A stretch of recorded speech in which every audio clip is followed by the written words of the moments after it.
तो एपिसोड की शुरुआत में हम लोग देखते हैं कि सु बाइटियान और हान फेंग और नान बाओ तीनों के बीच में मैच शुरू होने वाला होता है और वहीं पे सभी मास्टर्स ऊपर से खड़े होकर ये सब कुछ देख रहे होते हैं। और एक मास्टर कहता है कि बाइटियान भले ही काफी टैलेंटेड है मगर मुझे लगता है कि शायद उसने दो लोगों को एक साथ चैलेंज देखकर काफी ज्यादा मसला खड़ा कर दिया है क्योंकि वो दोनों ही उससे ज्यादा सीनियर्स हैं। तो दूसरा मास्टर कहता है कि तुम सही कह रहे हो, मुझे लगता है कि वो सिर्फ ना हारने वाला है बल्कि इस मैच के एंड में ऐसा भी हो सकता है कि शायद वो काफी बुरे तरीके से इंजर्ड हो चुका हो। और फिर हम देखते हैं कि हान फेंग अपनी पावर्स को एक्टिवेट करता है और दूसरी तरफ नान बाओ भी पूरी तरह से तैयार हो जाता है। तो सबसे पहले हान फेंग अपनी रूट्स का इस्तेमाल करते हुए बाइटियान को पैरों से पकड़ लेता है ताकि वो कहीं भाग न सके और फिर नान बाओ तेजी से उसे पंच मारने के लिए आता है मगर हम देखते हैं कि बाइटियान स्टेप फायर टेक्निक का इस्तेमाल करके उन रूट्स को जला देता है और फिर नान बाओ की तरफ तेजी से आगे बढ़ते हुए एक बहुत ही पावरफुल पंच के साथ उस पर अटैक करता है जिससे वो उसे उठाकर वहाँ से दूर फेंक देता है।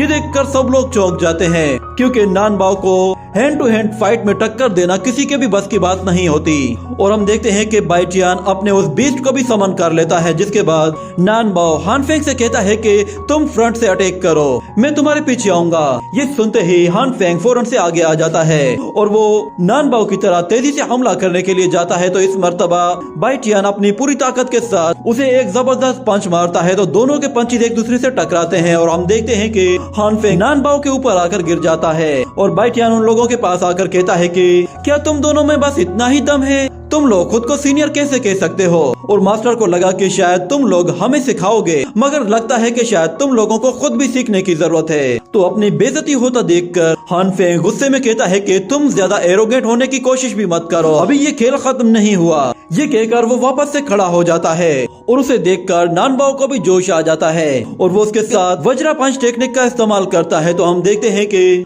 बाइटियान अपनी सुपर किक के जरिए हान फेंग को फिर से उड़ाकर दूर फेंक देता है और फिर उन वज्रा पंचेस को रोकने के लिए अपने पंच का इस्तेमाल करते हुए उन्हें डिस्ट्रॉय कर देता है। उसकी पावर और टेक्निक्स को देखकर एक मास्टर सिक्स एल्डर से कहता है कि आखिर ये किस तरह के मार्शल आर्ट का इस्तेमाल कर रहा है। तो सिक्स एल्डर उसे बताता है कि बाइटियान जिस तरह के मार्शल आर्ट का इस्तेमाल कर रहा है ये काफी हाई लेवल का मार्शल आर्ट है। मुझे तो लगता है कि शायद ये बहुत जल्द शुआन जेंग को भी क्रॉस कर जाएगा। जरूर इस लड़के को किसी एक्सपर्ट ने गाइड किया है वरना ये इतना जल्दी इतना एक्सपर्ट नहीं बन जाता क्योंकि इसके स्किल्स देखते हुए ऐसा लग रहा है कि ये बहुत ही जल्दी शुआन जेंग लेवल में आने वाला है। तो वहाँ मौजूद एक दूसरा मास्टर कहता है कि बाइटियान को आए हुए अभी यहाँ पे टाइम ही क्या हुआ है और घर में ऐसी कोई चीज होती भी नहीं है कि जिससे वो किसी हाई लेवल के कल्टीवेशन को प्रैक्टिस कर सके। और दूसरी तरफ हान फेंग गुस्से में कहता है कि बाइटियान तुमने जो हरकत की है इसके लिए तुम्हें मरना होगा। ये कहने के साथ वो अपनी सारी एनर्जी को एक साथ रिलीज करके एक स्पिनिंग ब्लेड क्रिएट करता है जो कि बहुत ही ज्यादा शार्प और तेज होता है। हान फेंग जैसे ही उस स्पिरिचुअल स्पिनिंग ब्लेड को उसकी तरफ थ्रो करता है तो दूसरी तरफ नान बाओ भी उस पे हमला करने के लिए आता है। ये देखकर बाइटियान पहले उस स्पिरिचुअल ब्लेड से खुद को बचाता है मगर वो देखता है कि वो ब्लेड दोबारा से उसकी तरफ आ रही है तो वो अपनी स्पिरिचुअल पावर का इस्तेमाल करते हुए उस ब्लेड को डिस्ट्रॉय कर देता है और हमें दिखाया जाता है कि उसके सिर के ऊपर एक अजीब सी स्पिरिचुअल बॉल आ जाती है और वो नान बाओ को अपनी तरफ आता हुआ देखता है तो वो अपनी आइस पावर का इस्तेमाल करते हुए आइस हैंड पंच से एक जबरदस्त अटैक करता है। दोनों की पावर से एक दूसरे से टकराते हैं तो उससे नान बाओ वहाँ से दूर जा गिरता है और उसके हाथ में बहुत ज्यादा दर्द होने लगता है जिसकी वजह से वो जोर जोर से चिल्लाना शुरू कर देता है। ये देखकर सब लोग चौंक जाते हैं कि बाइटियान इतना ज्यादा पावरफुल हो चुका है कि अब दो सीनियर कल्टीवेटर भी उसका मुकाबला नहीं कर पा रहे। वो सब बाइटियान के लिए बहुत खुश होते हैं और जब हान फेंग खड़ा होता है तो वो देखता है कि बाइटियान की बॉडी से बहुत ही ज्यादा पावरफुल एनर्जी रिलीज हो रही है। असल में बाइटियान ने ब्रेक थ्रू करके फिजिकल बॉडी रियलम को अचीव कर लिया था जिस पर मास्टर भी काफी शॉक्ड होता है कि आखिर बाइटियान ने अपने बॉडी रियलम को इतना ज्यादा इवॉल्व कैसे कर लिया है। और वहाँ मौजूद दूसरा मास्टर कहता है कि सिर्फ 5 स्पिरिट रियलम को अचीव करने वाला बंदा ही बॉडी रियलम को अचीव कर पाता है मगर यहाँ पे तो कहानी बिल्कुल अलग है और हमारे नॉर्दर्न एरिया में कुल मिलाकर सिर्फ 50 लोग ही ऐसे हैं जो कि बॉडी रियलम को को अचीव कर पाए हैं, मगर वो सब भी 5th स्पिरिट रियलम को अचीव करने के बाद इसको अचीव कर पाए थे। बाइटियान इकलौता वो लड़का था जिसने डायरेक्टली बॉडी रियलम को अचीव किया है। जिसके बाद बाइटियान हान फेंग और नानबाओ के पास आकर कहता है कि तुम लोगों का बहुत बहुत शुक्रिया, तुम्हारी वजह से मैं ब्रेक थ्रू करने में कामयाब हो गया हूँ। चलो अब वक्त आ गया है कि मैं अब पूरी स्ट्रेंथ का इस्तेमाल करूँ। ये कहने के साथ ही वो पहले आइस पावर का इस्तेमाल करके हान फेंग के पैरों को फ्रीज कर देता है और फिर उसके पास पहुँचते ही एक बहुत ही जबरदस्त पंच मारकर उसे उठाकर बहुत ही दूर फेंक देता है। इस अटैक से उसे बहुत ज्यादा दर्द होता है, जिसके बाद वो दोबारा खड़ा होने के लायक भी नहीं रहता। और फिर वो नानबाओ से कहता है कि चलो अब तुम्हारी बारी है। वो नानबाओ की तरफ आता है तो नानबाओ से ब्लॉक करने के लिए हाथ आगे करता है, पर बाइटियान पलक झपकते ही उसके पीछे आ जाता है और अपनी सुपर किक के जरिए उसे भी उठाकर वहाँ से दूर फेंक देता है, जिससे वो सीधा हान फेंग के ऊपर आकर गिरता है। और सभी जूनियर्स उसकी जीत पर बहुत खुश होते हैं और तालियां बजाते हैं। और बाइटियान उन दोनों के पास आता है और कहता है कि जमीन पे पड़े रहो, खड़े मत होना। ये सुनकर नानबाओ वापस से नीचे बैठ जाता है और बाइटियान उनसे कहता है कि तुम लोगों ने मेरे साथ फाइट करके देख ली है कि तुम मेरा मुकाबला नहीं कर सकते, इसलिए तुम्हारे लिए बेहतर यही है कि तुम लोग अपनी हार मानो और इस खेल को यहीं पे खत्म करो। मगर हान फेंग कहता है कि मैं और तुमसे हार मान लूं, ये हो ही नहीं सकता। तो बाइटियान कहता है अगर ऐसी बात है तो फिर ठीक है। ये कहकर वो अपनी एनर्जी सीधा उनके माइंड में ट्रांसफर कर देता है, जिससे अचानक वो लोग बिल्कुल चेंज हो जाते हैं और बाइटियान के आगे गिड़गिड़ाकर उससे माफी मांगते हैं और कहते हैं कि हमारी जान बख्श दो, हम हार मान लेते हैं। उन लोगों को ये सब करता देखकर सब लोगों को यकीन ही नहीं आ रहा था कि ये दो सीनियर अपने जूनियर से इस तरह गिड़गिड़ाकर माफी मांग रहे हैं। तो बाइटियान उनसे कहता है कि अगर तुम लोगों ने हार मान ली है तो फिर अब लड़ने का कोई फायदा नहीं।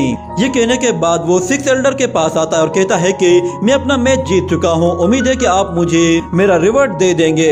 ये कहने के साथ मास्टर उसे 200 पॉइंट्स उसके टोकन में डाल देता है और उससे कहता है कि मुझे उम्मीद है कि तुम फ्यूचर में हमें काफी सरप्राइज करने वाले हो। तो बाइटियान कहता है कि मास्टर मैं आपकी उम्मीदों पर पूरा उतरने की पूरी कोशिश करूंगा। जिसके बाद ये सीन यहीं पे कट हो जाता है। अगले सीन में हमें दिखाया जाता है कि बाइटियान एक पवेलियन में आता है जहाँ पे वो लड़की पहले से ही उसका इंतजार कर रही थी और वो बाइटियान को देखते ही बहुत खुश होती है और कहती है कि कल तुम ज्यादा जल्दी चले गए थे, इसलिए तुमने मेरा मैच नहीं देखा। कल मेरा मुकाबला असल में सीनियर सिस्टर यान के साथ हुआ था, वो सच में बहुत ही अच्छी है, उन्होंने मुझे जरा भी हर्ट नहीं किया। ये सुनकर बाइटियान कहता है ये तो फिर बहुत ही अच्छी बात है। वो लोग बातें करते करते उस पवेलियन के अंदर चले जाते हैं जहाँ पे वो लोग देखते हैं कि वो पवेलियन तो काफी बड़ा है। वो उसे हर तरफ से देखते हैं और उन्हें वहाँ पे कोई दिखाई देता है तो वो लोग उनकी तरफ जाने लगते हैं। वहाँ पे असल में मोहन अपनी गर्लफ्रेंड के साथ था और वो बाइटियान को देखते ही काफी ज्यादा डर जाता है। मगर दूसरी तरफ बाइटियान की वो गर्लफ्रेंड बाइटियान से सख्त नफरत करती है, मगर बाइटियान भी उसे एटीट्यूड दिखाते हुए वहाँ से निकल जाता है, जिस पर वो और भी ज्यादा भड़क जाती है और कहती है कि बस वक्त आने दो, वक्त आने पर मैं तुम्हें भी ऐसा सबक सिखाऊंगी कि तुम दोबारा कभी एरोगेंट नहीं होगे। तो हम देखते हैं कि वहाँ पे 6 एल्डर आता है तो बाइटियान और मोहन और सब लोग उनके सामने आकर खड़े हो जाते हैं और मास्टर कहता है कि बाइटियान उम्मीद है कि तुमने 1 स्टार मिरर को ज्वाइन कर लिया होगा। तो बाइटियान कहता है कि मास्टर मैंने वो कर दिया है, जिस पर मास्टर कहता है कि ठीक है ये अच्छी बात है, अब तुम सब लोग मेरे साथ आ जाओ, मैं तुम्हें ऊपर लेकर जाता हूँ जहाँ तुम लोग अपने वेपन चूज करोगे। तो मास्टर उन्हें वहाँ से एक दूसरे रूम में लेकर जाता है और जाते जाते वो लोग उस पवेलियन को देखते हुए जा रहे थे। वहाँ पे हर तरफ बहुत सारे बॉक्सेस होते हैं जिनके अंदर कहीं न कहीं कोई ट्रेजर और कोई वेपन रखा हुआ होता है। और वो छोटी लड़की मास्टर से कहती है कि इस पवेलियन को 5 हिस्सों में डिवाइड किया गया है, क्या हर हिस्से में अलग अलग स्किल्स हैं? तो मास्टर कहता है कि हाँ, वूजी पवेलियन के 5 अलग अलग सेक्शंस हैं। अगर तुम सबसे टॉप वाले एडवांस लेवल में जाना चाहती हो तो तुम्हें उसके लिए बहुत सारे पॉइंट्स की जरूरत पड़ेगी, तभी तुम पवेलियन में जा पाओगी जहाँ पे बहुत ही पावरफुल और एडवांस स्किल्स होते हैं। मगर इतने पॉइंट्स हासिल कर पाना इतना भी आसान नहीं है, कई लोगों को तो पॉइंट्स हासिल करने में पूरा साल लग जाता है। और इन्हीं बातों में ही ये एपिसोड यहीं पे ही खत्म हो जाता है।